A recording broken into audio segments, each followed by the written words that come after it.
Hello and welcome to the Blue Water Running Podcast. I'm your host, Maren, and this podcast features and celebrates the achievements of high school and collegiate cross-country and track and field athletes from the Blue Water area of Michigan. While not technically from our area, Grand Valley State University runner Abby Vanderkooi is back for another episode of the pod to share her great perspective. And if you haven't heard her first interview, I highly encourage you to take a listen. She details her incredibly inspiring story of recovering from disordered eating. Abby was a cross-country state champion for Muskegon Western Christian High School all 4 years of high school with a 5K best of 16:48. And on the track, she had high school best of 10:29 in the 3,200-meter run, 4:57 in the 1,600, and she placed third in the nation at the 2018 Foot Locker National Cross Country Meet. However, despite her amazing successes, Abby struggled through some pretty dark years as she battled an eating disorder and the recurrent injuries that plagued her through the majority of her collegiate career. She firmly believes the most important thing in life isn't just running, it's being a healthy, balanced person with running as a part of your life. She is an outspoken advocate for transparency surrounding the stigma of eating disorders and recovery for people struggling with that issue, particularly through her Instagram account, Running on Ice Cream. You can take a listen to her story on Season 1, Episode 20. After working hard at staying mentally and physically healthy, Abby has had her best year yet. She recently wrapped up her collegiate cross-country career at the Division II National Meet in Kenosha, Wisconsin on November 22nd, where she placed 6th in 2025 for the 6K distance, earning All-American honors and leading the Lakers to a D2 women's title, edging out Colorado School of Mines by just 4 points. She opened her indoor track season at the GVSU Holiday Open, where she ran a 16:28 in the 5K to take 5th, another PR. We will catch up with Abby, hear her perspective on her latest accomplishments, and discuss what goals she has in mind for the future. She'll remind you to stay consistent, healthy, keep your love for the sport, don't compare yourself to others, and believe that you are strong and capable no matter where you happen to be in your sports journey. Well, welcome back, and thank you for taking time out of your very busy life to join me once again on the podcast. Well, thanks for having me. I appreciate it. Yeah, I'm excited to chat with you because, wow, you've had some really big things happen recently. Yeah, it's been, God has been very good. It's been, this past season has definitely exceeded any expectations I had. Well, let's jump in and talk about that first. Let's just start on that wonderful positive, and that is you were 6th, correct, at D2 Nationals? Yeah, yep. Yeah, and you helped your team win the team title, a close race for the team title. So just walk us through that day. Just any thoughts, any reflections? It was kind of surreal, to be honest. Because I raced at Kenosha in high school. Because I did Foot Locker, Midwest, and everything, and I did well there. I think I got 7th or something my freshman year, and then I got 1st my sophomore year. But the year I won there, it was just like it was really scary because I was having huge iron problems and stuff. So the fact that I won there was just kind of crazy. But so then to come back there was just so I have so many good memories there, which is just fun. And even just being able to picture the course and stuff, even over the summer, I would be training and I'd be doing a hill workout and I'd be hurting. And I'm like, you know what? No, we're training for the hills at Kenosha and everything. And it was just so cool to be able to just really run at I've always felt like that's my course. It's just, I love that place. I have good memories there. So then to come back there this year with the team and then just to train with this wonderful group of girls the whole season was so cool. I feel like this whole season, we all knew that we had a lot of potential, but we're a pretty humble group, I would say, because the year that I was a part of a different team that won a national championship 2 years ago, and in my opinion, that team we had a lot bigger names on the team. It was Claudia O'Malley, Natalie Graber, Anna Tucker, all people who were really really good. And this year, I feel like even like me, Allie, and Lauren, like we just have a good time. Like we're just out there doing reps and stuff, just having fun. We're laughing. We're just sometimes we're just three dumb blondes. You know what I mean? Like we're just having a good time. And then like even like our fourth and fifth, like Natalie and Maggie really stepping up was so cool to see how they just progressed so much. Like Maggie wasn't necessarily going to come back, and then she decided to come back, which was really cool. And then just yeah, our sixth and seventh was just so it was so fun just to see them progress too. So just to see all of us just work together so well at nationals and just go out there and lay it on the line was just awesome. And like my race, I did not expect to do that well, that is for sure. But I didn't have any fear with it either. Like I knew I hadn't had a race yet this whole season where I got done and I was like, okay, that's everything I had. So it was really fun to go out to nationals and just be able to be like, okay, I can give this everything I have. Um, and yeah, it was a really surreal experience. I'm sure. It's It was really amazing. cool. It was really fun. And just to win with our girls, and it was just and we were told that we lost by 1 point, and we were like, "No, like this Oh, cannot no. be." Yeah, and then they were like, "No, no, no, like you won," because the reception's so bad down there. But that was just crazy. Oh, my goodness. Well, do they start the race with a cannon? Yeah, they did in high school too. I know it's Okay. crazy. Yeah, I ran NAIA and we had our national meet there every year. And Oh it wow. always started with a cannon. We didn't change locations each year, at least not during Hmm. my career. Now they do. But yeah, I always remembered how you just kind of were on the line waiting and you weren't quite sure when it would go off. They said it could Uh be any huh. time in the next 10 seconds. So yeah, Yeah. and that first hill, oof, I it's see. a long one. I never think the first hill is that bad. Like both of them, because we had regionals and nationals there this year, and like I get to the top and I'm like, that's not bad. It's the back hills that get me. Because did you run a 6K or a five We K? did And a 5K, but we still oh, see, did yeah, those trails too. So yeah, yeah. because a 5K course doesn't. Yeah, yeah, no, no, it actually does go back. Yeah, no, I think the last mile and a half or last like K and a half is definitely the toughest, Ugh. Well, but I it's wouldn't know fun. because I was a K less than you. So, well, after placing at nationals, helping your team win the title, how did that moment feel compared to your high school national success? I like I said kind of before, it was really full circle, which was really cool. Even like I had my high school coach there, Coach Gould, and it was just really fun, just like to be there with him again and to have him there because like I said, my sophomore year, like in high school, there was a lot of unknown going into Foot Locker because I was having horrible iron problems. Like my ferritin was 6, my hemoglobin was 10.9, so it was awful. And like that was the year I won state, and I literally cried because I felt so awful.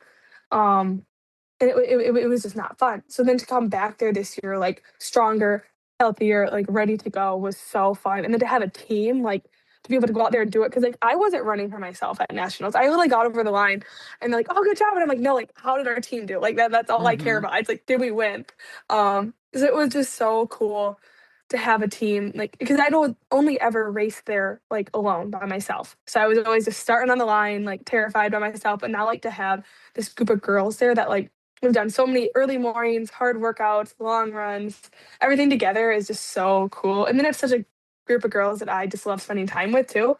Um, it was yeah, it was just so cool, and I'm so thankful for it.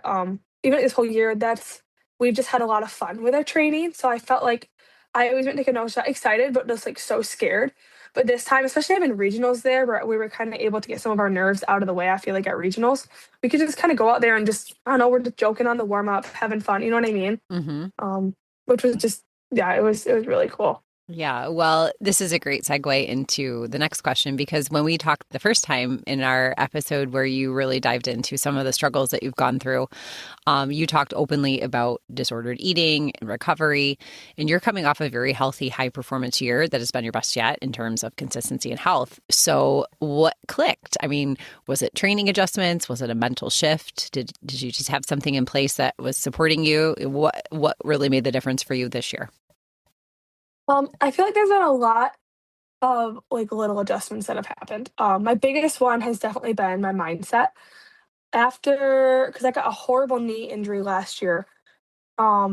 Like told me I would need surgery for it and everything like that. Like surgery was going to be like the best option. But then somehow by God's grace, I did PT, got so much better. I ran. ended up having a little bit of an outdoor season, qualified for 10K at nationals, had a horrible national experience. And I just came off of outdoor season so done with running. Like I was so frustrated, so sick of it. I took my 2 weeks off of downtime, wasn't looking forward to getting back into it. So I just kind of started like approaching running with so much more of like a just kind of a laid back mindset. Just like, this is for fun. I get to do this. This is not as scary as you think it is. And so I've kind of had that mindset this whole year of just like enjoying the training, having fun, like showing up to a workout, knowing it's going to be hard, but it's like, I know I'm capable of running these times. Like, let's just go out there and do this and we're going to work together. So having fun and not caring quite as much just made a huge difference. And I even feel like it kind of rippled off to the team a little bit. I feel like I feel like we didn't put as much pressure on ourselves, but I also like gained confidence in myself. I definitely was like, you know what? Like, I might as well be my biggest advocate rather Mm-hmm. than like my biggest hater. And that's one thing I work with. That's another thing I did. I worked with Derek, who was like our sports performance coach, Mm-hmm. counselor kind of thing.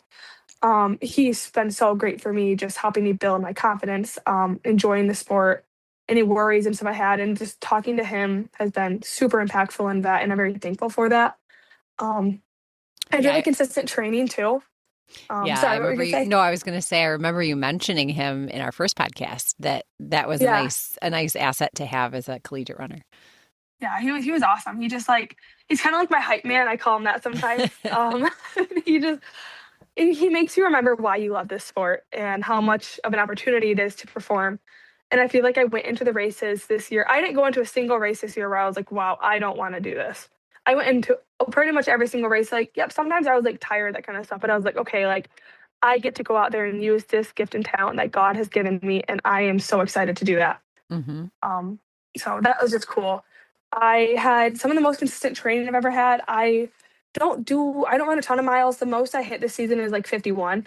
But then I do a lot of cross training. So I do equivalent to about 70 miles with cross training. And I had like 14 weeks of just like 70 miles.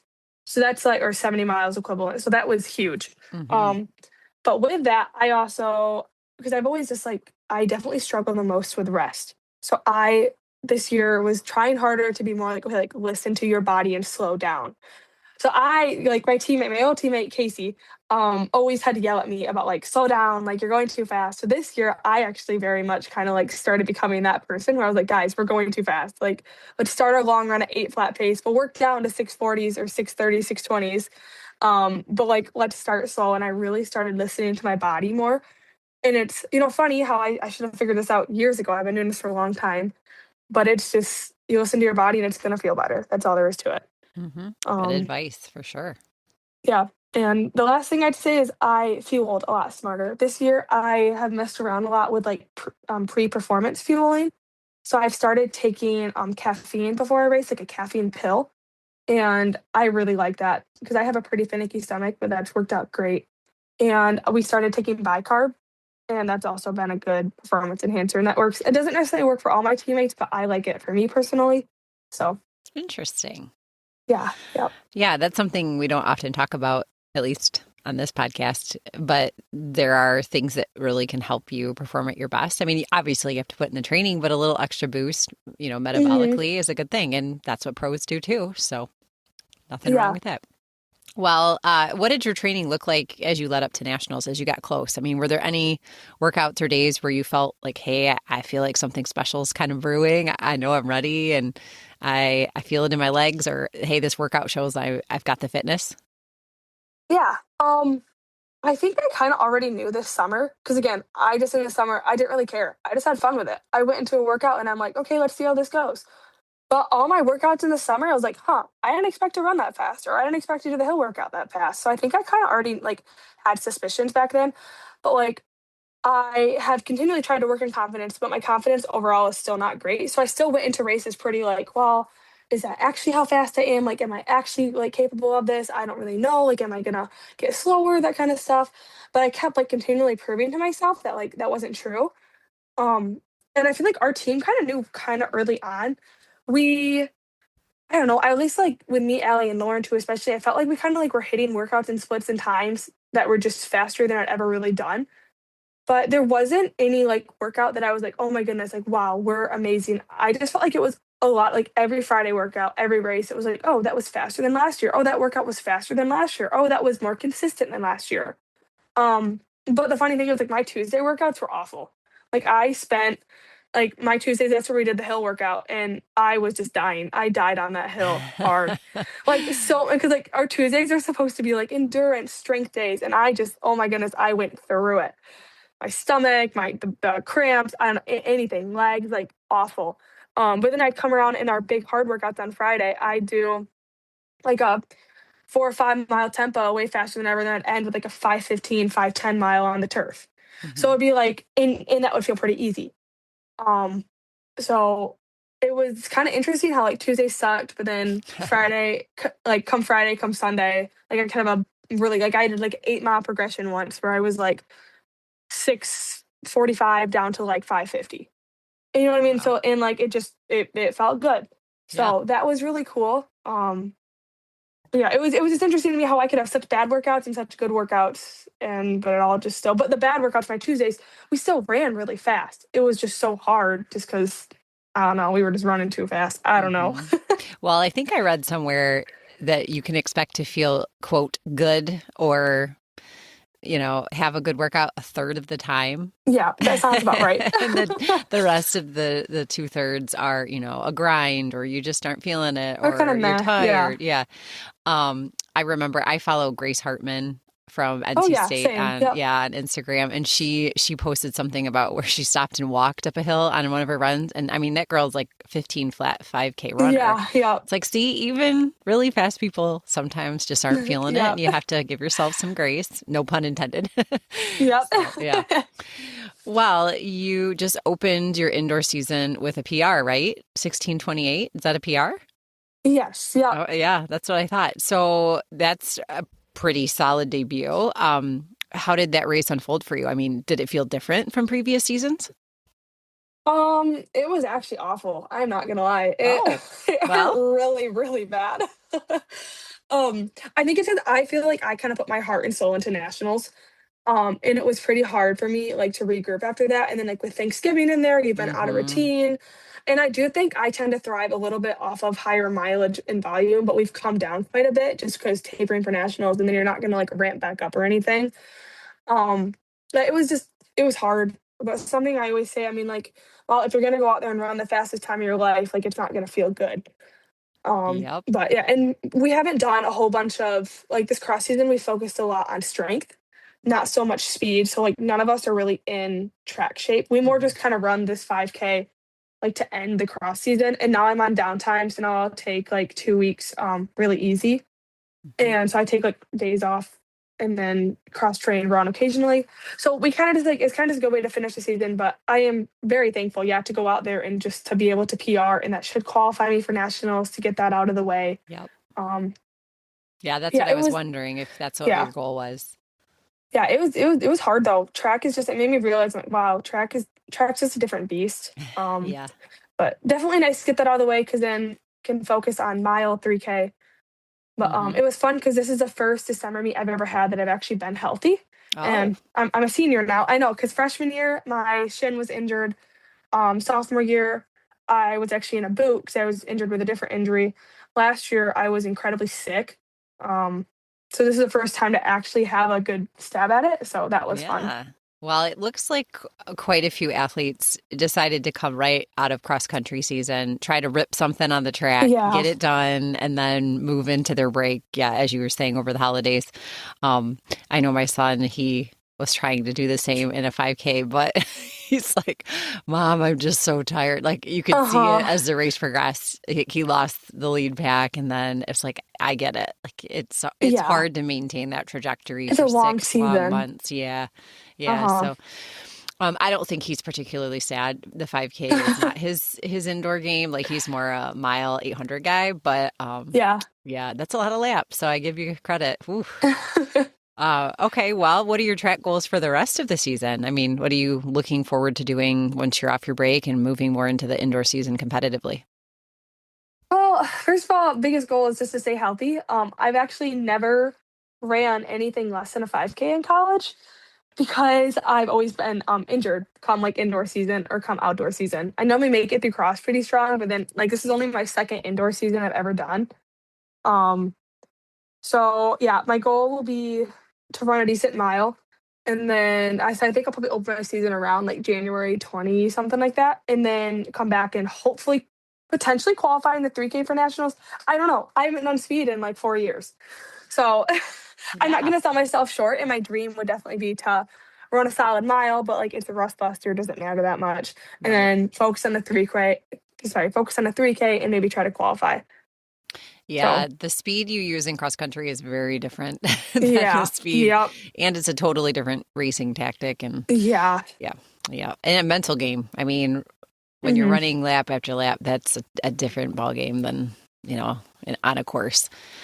Well, your Instagram account, Running on Ice Cream, it still resonates with a lot of people, and you're very good at advocating and being transparent and honest. So, have you noticed any changes in how athletes, especially women, have begun to talk about fueling or body image or mental health? I mean, do you see themes or messages that are kind of resonating with you, or things out there that are making you feel like, hey, we're starting to get a better handle on being a healthy athlete as a woman?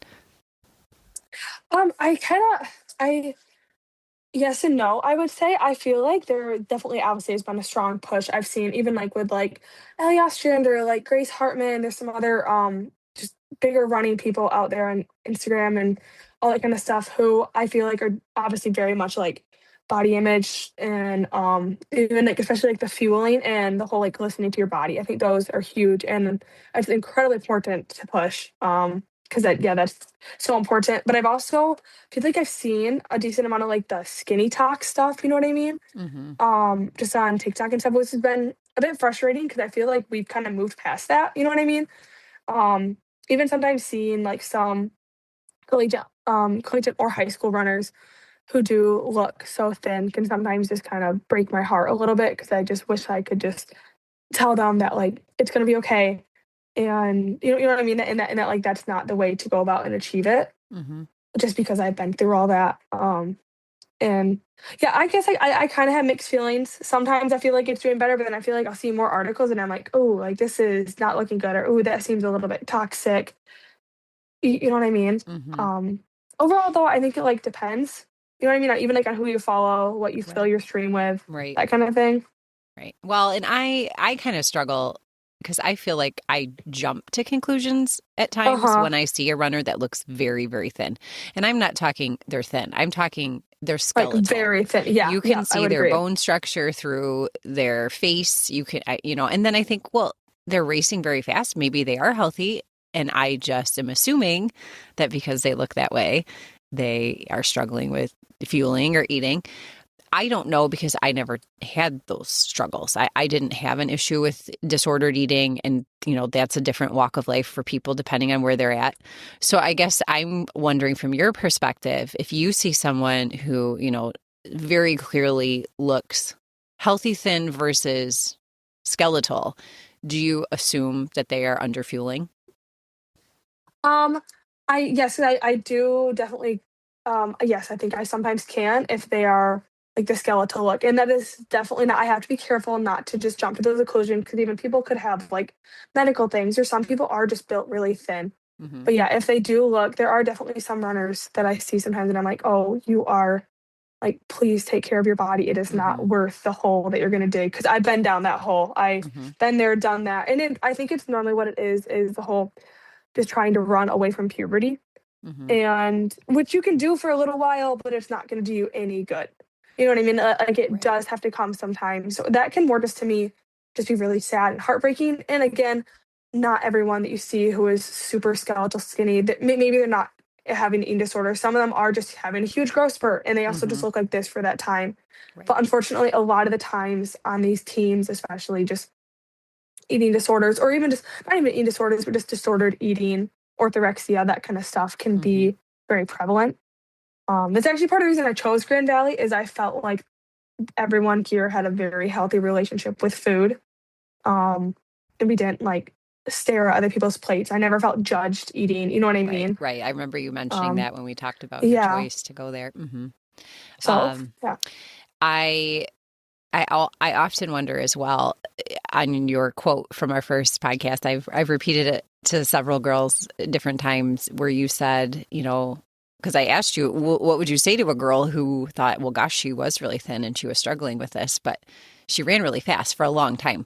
And you said, I ran really fast in an unhealthy body and it caught up with Hmm. me later. And I think that's the part we never see. We don't see the later when Hmm. you're digging out of that hole, like you mentioned. Um, I'd like to get your perspective. I have two quotes that I saw on Instagram recently. The first is from NC State cross country coach Lori Hines. I think I'm saying that right. She says, people ask for my advice with young female athletes all the time, and I understand that this is not practical for every 12 or 13-year-old that starts to run well. But my biggest advice is to let them go through puberty before you really let them train. And it's hard because you see kids who are just totally passionate about this and wanting to do it, but delaying that does make it harder long term to remain healthy and have the types of long careers that people want to have. And for those listening that don't know who she is, they just won the D1 women's state title, or excuse me, national title as a team.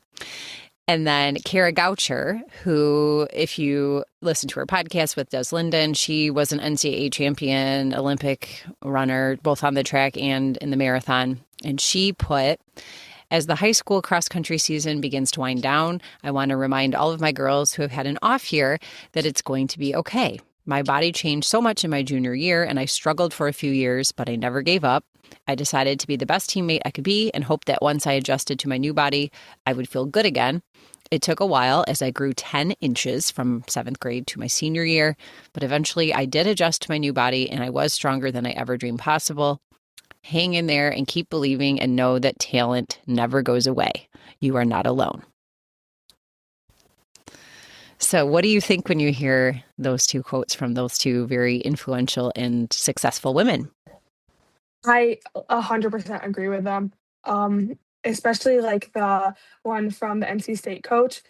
I just really can't, like, I would love every high schooler, every middle schooler to read that and to tape it to their wall because it's so true. The reason I truly believe one of the biggest reasons eating disorders happen is I mean, you see people go through puberty, you see your friends go through this, you see all that kind of stuff, and it kind of clicks in your brain. It's like, wow, like I don't want this development to happen to me yet. Like I'm running fast or I don't want to go through that. And then you push it aside and it's so dangerous. And yeah, you can do it for a little while, but like you're gonna break, your bones are gonna break, or you might be causing like infertility issues farther down the line. You could be causing long-term health problems. You could be damaging almost every organ in your body.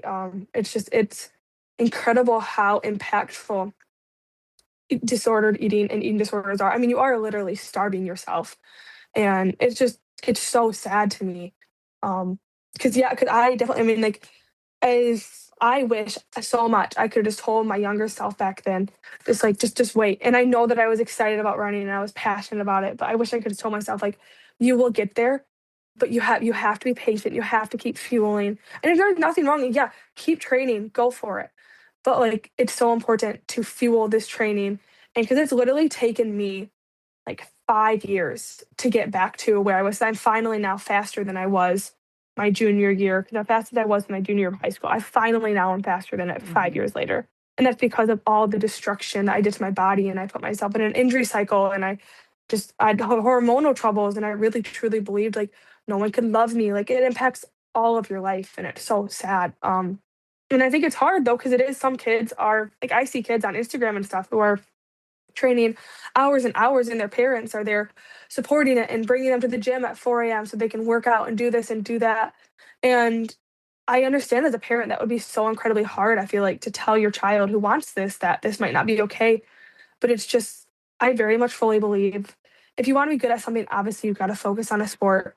But it's so important for younger women, younger children to diversify their sport, because that's going to help you later on. So if you can be a middle school or a high schooler that plays 3 sports, you're going to be an even better collegiate athlete because you are going to be less injury prone. If you feel your body, you're going to be stronger. You're going to have more opportunity to grow. And even like, I feel like a lot of these high school programs train their athletes like college athletes. Mm-hmm. And that even, yes, there's a certain degree in like good training is important. Sure, incorporate strength training young. Why not? Like incorporate good recovery. Like why not? But also, it's like you're a high schooler, you're a middle schooler. I just like I think it's so important for kids just to have fun, to go outside, even like to get off your phones, to just. I know. I just really, to me, it's sad to see how hard some kids train and just how quickly kids have turned to eating disorders because they want to train hard and they don't want to develop. And all that's Mm-hmm. going to do, it might work for a few years, but you're going to break. And then you might be able to come back eventually, but it literally, you could be like me and it could take 5 years of injury cycles, of so many tears, so many hours of PT, so many hours in the like training room, so many times wondering if you're ever going to be able to run again because I'm so injured. Mm-hmm. And yeah, because Yeah. I always appreciated like my coach in high school. He never overtrained me. I feel like any other overtraining that happened came from me. That was my own fault because I pushed myself. I had a bad eating disorder and I wanted to keep moving and keep training. And would do stuff behind his back and that kind of stuff. Like he never, he did a great job. Like we trained me hard, but never too hard. And he always focused on making sure I had more in the tank. Yeah, we're on the tail end of that struggle in my house. My daughter Mhm. was very, skin and lungs, we call it, in Uh-huh. her 8th grade or freshman year. And then she got taller, she gained muscle mass, which are all good things. But it was hard to run. It didn't feel the Mhm. same. She worked really hard and the results didn't come the way they did easily before. Some of the people that she raced against that she beat, then they were beating her and she wasn't seeing the improvement. And so, now she's a collegiate freshman and we're on the upswing, but I think still in the back of her mind, it's like, well, I'm doing all this work. I haven't yet seen what I Mhm. expected to see. And I just keep reminding her, you're still working hard. You're still putting in the effort. It's gonna come. And it can be years. I mean, you just don't know. But she's healthy. And she, like you said, she wasn't just a runner. She was a fantastic basketball player. She didn't run indoor track in the winter. She played basketball. She tried hurdles and did really well at that for the first time her senior year. So there is more to being a successful athlete Mhm. than just seeing that trajectory of I'm getting faster, I'm getting faster. And I think some of these girls are running so incredibly fast. Where do you go from there? I mean, Uh-huh. it's hard to even get faster. They are so fast already. And I feel like if you don't continue running at that level, then you just feel disappointed, even though there's nothing disappointing about what you're doing. So I guess what would you recommend to a struggling athlete? I mean, what strategies, what coping skills have been the most helpful for you that maybe you didn't know about or you wished you'd known in your earlier years as you were trying to go through that uphill battle to get back where you wanted to be? I mean, what would you tell a girl who's in that boat right now? Yeah, and the one really hard thing is that there in some situations there's not much you can do. Like the whole puberty thing, like unfortunately, like you gotta ride it out. It's going to work it's gonna go so much better for you in a few years from now. But I totally understand how that's so hard to see in the moment. Mm-hmm. And I feel like in those situations, yeah, like Kara Goucher said, like it's just be the best teammate you can, or just approach practice with so much fun. And I guess the biggest thing you can do too is just not have expectations on yourself and just be able to come to practice every day with a new attitude, a new excitement for the sport. And yeah, the biggest thing I would say is just try not to compare yourself. And that is so much easier said than done. But know and just keep holding out faith that if you keep training consistently, you keep working at it, and you keep enjoying the sport. I think a big part of it is having fun with it and not taking it too seriously. You're going to see improvements. If you're just stressed and you're overworking, like it's not going to work. If you're starving yourself and not fueling, like it's not going to go well. You're going to break. And then a big way you get faster is just by consistent training. Well, if you're falling into disordered eating and stuff, you're not going to be able to have that. Yeah, I wish there was more I could do for girls who are like going through puberty, about to go through it, because unfortunately part of it is just a waiting game. Mm-hmm. But I also would say like talk about it. Like it's okay to express your frustration. Like don't whatever you do, don't bottle it up. Don't bottle up your frustration. And even like counseling. Because like during my eating disorder, I saw a counselor was great for me. And even now, like I still like, yeah, I speak to Derek and he's like technically not a counselor, but kind of like sports performance. Like I'm able to talk to Yeah. him about whatever I need. And like I would definitely like in any dimension, I would say of sport, like have a counselor, talk to people about it. Whether you're doing good, whether you're doing bad, whether you don't trust your body, whether you do. Um, yeah, it's just eating disorders are hard. The biggest thing is patience, and no matter what, just keep fueling your body. Yep. Um, and try to embrace it. Be a great teammate. Have fun with it. Laugh. Make sure you laugh at practice. I have that sometimes. I'll tell my boyfriend, I'm like, "Wow, I've had such a bad day," and I realize it's because I never laughed today. You know what I mean? Yeah, that's Um, true. and yeah, and be a good friend. Mhm. It's just hard. It is. It is. And no one's journey is the same. I mean, you could Yeah, have a yeah. girl go through puberty and never have a blip on the radar. I mean, Mhm. just perfect onward trajectory, success, PR. And then you could have somebody else who struggles with injury or struggles with body image or struggles just to get up and run. I mean, it can be hard. You just Mhm. never know. But if you truly love something and you're willing to see it through, you will have, success on the other side. You just have to believe you will. And I love that Yeah, you've said, I believed I could do it. I didn't talk myself out of it. yeah, yeah. But that's a big part of it. Yeah, just like even like I am still just working on confidence, but I would just try to tell every young girl just like have confidence in yourself. You can either Hmm. be your biggest advocate or you can be your biggest just hater. You could be your biggest tear downer. And Yep, why not have fun with it? Why not go out there, give it your all, and why not believe in something that you never believed you could do? absolutely. Who knows what's going to happen? It's Hmm. cool to see. Well, as you near the end of your collegiate career, I mean, what's next for you? What's going to happen once you graduate? So I still actually have another year after this year, because I'm doing the 4.5 year plan for nursing, and then I'll stick around and finish out my psych minor. So I Okay. still have like indoor and outdoor in the next year, indoor and outdoor.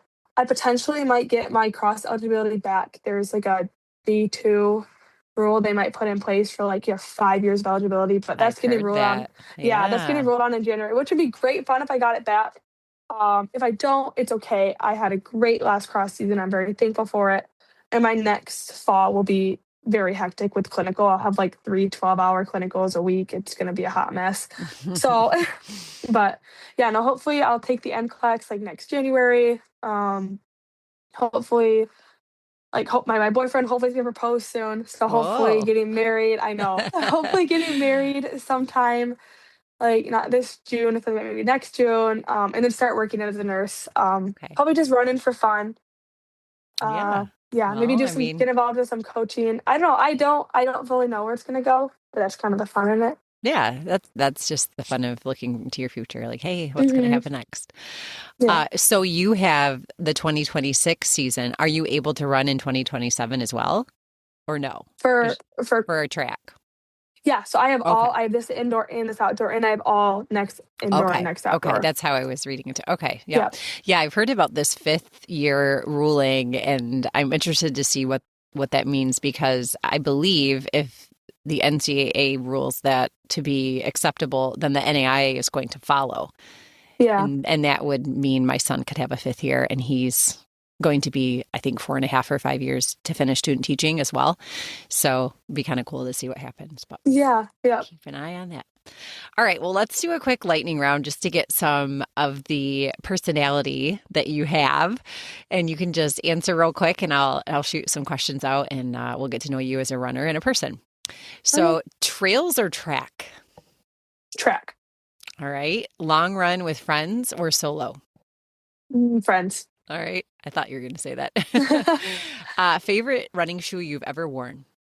Probably the Saucony Endorphin Speeds. I Okay. love those. Oh, that's a new one. I haven't heard that one yet. Best post race meal, would you choose sweet or savory? Oh, definitely sweet. Okay. Are you a morning or evening runner? Maureen. Hills or tempo? Neither. Probably. I'm actually, I used to hate hills are good. I do like hills. They're just hard. And I used to hate tempos, but I've gaslighted myself into liking them. So probably tempos. They make you stronger, right? I know. I know. Yeah, I'm I a know. 10K-er, They're so I both have to be hard. good at them. Yeah, they're both hard. Would you choose a road 5K or a cross country 6K? Definitely cross 6K. Okay. Race in perfect 45-degree weather or sunshine? 45-degree weather. Okay. Hype music or calm music before a race? Hype music. All right. Ice bath or hot shower? Oh, hot shower. Yeah, I I hate can't. ice baths. I can't. I'm just not an ice person at all. I don't ice anything. In fact, I've I read some yeah. conflicting studies that it's not actually as great as people say it No, is. yeah, So, it depends on like the information level and everything. hmm And hmm I did ice fest more last year, and I didn't do them as much this year, and I was faster this year. So I don't know. Yeah. I guess I don't have to do them. Well, I also have Raynaud's, which is constriction of your blood Same. vessels. So if I was to Yeah. do one, I think I would actually, it would be very Yeah. unhealthy for me to do Yep. it. So yeah, my hands would be, blue. All right. Favorite cross training. I know you said you do quite a bit of cross training. If you Mhm. had to pick, would you bike, swim, or do the elliptical? Elliptical or the arc. I Oh, like the okay. arc. Yeah, I should have thrown that in. That's a good one. Strength day. Love it or tolerate it? I think it depends on the day.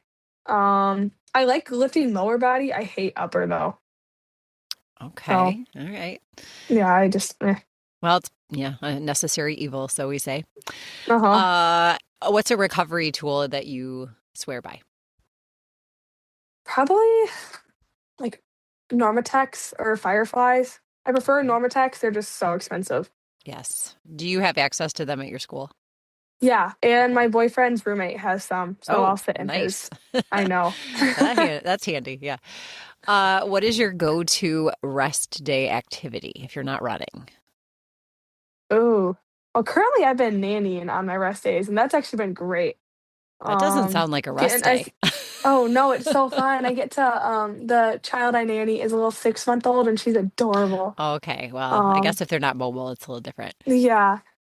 But yeah, I think probably honestly clean the house, bake, something Okay. like that. Yeah. Will you, I know you said you've been using caffeine. Will you drink coffee before a run or no? Not normally. Nope. Okay. I try to drink coffee only like twice a week, so my caffeine like hmm pill actually has more effect. Right. Yeah, you can become desensitized to it. Mhm. All right, foam roll or stretch? Foam rolling. Protein shake or chocolate milk? Probably protein shake. Early bird or night owl? Early bird. I am not a night owl. Me neither. Book or movie? Movie. Mountains or beach? That's hard. I like the beach, but I'm not like a go sit out and tan kind of girl. I'm a let's go play in the water or let's go. But like the mountains, I really like. Like if the mountains were warm, that's what Yeah, I would like. Because I love yeah. to hike and adventure, but it's kind of cold. Well, you could go to Sleeping Bear Dunes. I mean, it's not a mountain, but it's a big hill of sand. It's pretty warm True, in the true. summer. It's pretty warm. Okay, if you could instantly learn a new skill, what would it be? Ooh, that's hard. I know that is a hard question. Um, Maybe a new language. I suck Ooh, at just like English in general. So if I could like get better at English and learn like Spanish or something, that would be awesome. that would be cool. Be bilingual. Yeah. Yes, yep. What is your favorite season? Summer. Cooking at home or eating out? Probably eating out if I don't have to pay for it. Oh, well, that's an important that's an important factor there. Okay, if you were not a runner, what sport would you love to do? Soccer for sure. I played soccer for like 8 years as a kid. Okay. Oh. Dream travel destination. Probably New Zealand. Mm, yeah, that would Yep. be fun. One food that you could eat every day and not get tired of. Okay, obviously ice cream. 'Cause I'm Right, running on ice right. cream. But probably yogurt and granola. I do eat that like every day. Okay. Now, I don't know if you know this off the top of your head, but what is your most used emoji? Ooh, I think a little while ago, it was probably, like, the laughing one, but I don't feel like I use it as much. Probably just, like, the smiling one, but, like, with the blush on its cheeks, you know what I mean? Oh, yeah, Like, like you're just, a like, little the kind of the bashful. soft smile? Yeah. Yeah, that one. Mine is that one lately that it's like the smiley face, but it's crooked where they're like, "Arr." Like it's like Oh, you're yeah, trying to yeah, yeah, smile, yep. but something went wrong. Yeah, I've been using that a lot to explain things that have happened in my classroom. Uh-huh. I like the emojis too, like the smiling face, but it's like the half the emoji's, like, melting. Yes, I yes, really like that one. that one's funny too. Yep. All right. Are you a cat person, a dog person, or do you like both? Or neither? Neither. I Okay. am not a huge animal person, not gonna Yep, that's lie. I okay too. always hated cats, but then we have, like, a barn cat now for our horses and stuff, and she's actually awesome. So probably a cat. I'd rather just, like, have a kid someday than get a dog. You know what I Yeah. mean? Yeah, I It's like, meh. understand. Yeah, there's people that are, very much pet people. That's just they Yeah. love it, and No, that's if great. Yep. more power to them, but Yeah, it's not me that's either. not much for me. Yeah. Well, if you could race against any pro runner, past or present, who would it be? And it I doesn't don't mean you think have it to like race them to be competitive, I'm just gonna for say, fun. I don't think it'd be so much as racing, You could be I'd in be the in the same dust. race with them. Could watch them from 2 minutes behind. Right. Probably Ella St. Pierre. I've always Ooh. wanted to meet her. She just seems like a really good down to earth runner, Mm-hmm. mama, Mm-hmm. farmer. Like that's just really cool. Yeah. Yeah. And she's like a strong runner. Oh She yeah, just yeah, looks very strong, strong. tough. Yeah. Yes. Ideal superpower. Would you pick flying, invisibility, or super speed? Ooh. Well, I guess like for running, it'd be fun to be have super speed, but in general, I'm almost done running, so definitely flying. Yeah, that'd be You cool. could just like zoom everywhere. That'd be awesome. Yeah, that would be great.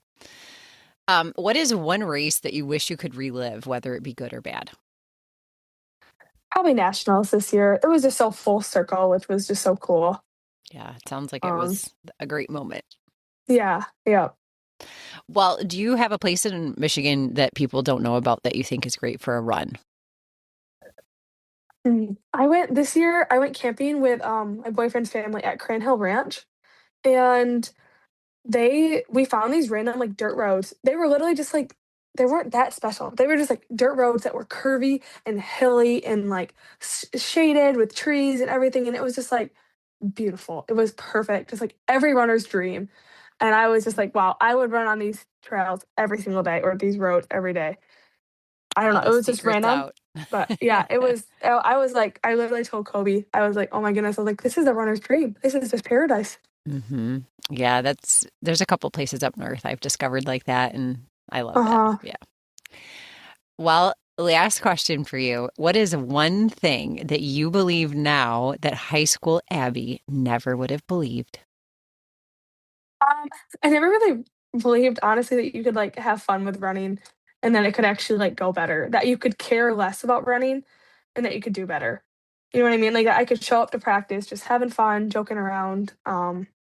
And I, for some reason, I truly never believed too that like, if I just slow down and listen to my body, it's probably going to go better for me. So this year, those both those things really just actually happened, and I finally feel like I listen to my body more. I understand it more. I understand the importance of rest more, and just the importance of having fun and fueling. And I should have known these things so long ago, but I feel like I finally actually do them and fully understand them. And obviously, I'll keep learning more, but it's been really eye opening and very just exciting even. Yeah, it's an amazing thing to think what you've learned from the past to this point and, Hmm. and how far you've come. And that's why I'm so thankful that you came on to talk because I think there's a lot of good that comes from sharing our struggles and our trials. And hopefully that can help somebody else realize like this isn't the end. This isn't the way to Uh-huh. go about being successful. There's a better way. So thank you so much, Abby, for joining me once again for our second episode. I can't wait to see what else you do this season. You have got lots of success yet to come. You're not done yet. And I'll be rooting for you. And also in your career as a medical professional, I think you're going to offer people a lot of hope and help there as well. So thank you so much. Yes, sweet. Thank you so much for letting me come on.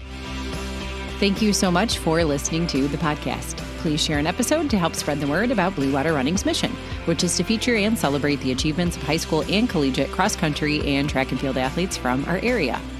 You can follow Blue Water Running on Instagram, X, TikTok, Facebook, and YouTube, along with athlete and meet reports and photography on the website at bluewaterrunning.org.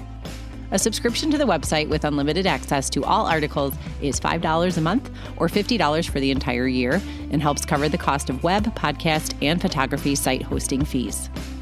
Coverage of Blue Water Running is sponsored in part by Elite Feet of Port Huron. If you need running shoes, spikes, or apparel, they have a friendly and knowledgeable staff to help you find just the right fit, and they've spent years supporting our local athletes here in the Blue Water area. They're located at 327 Huron Avenue in downtown Port Huron. Verlindy Insurance, located in Richmond, Michigan, is also a supporter of coverage on Blue Water Running. Training as an athlete teaches you resilience and preparation. Apply those lessons to your life with their insurance plans and be ready for anything with them by your side.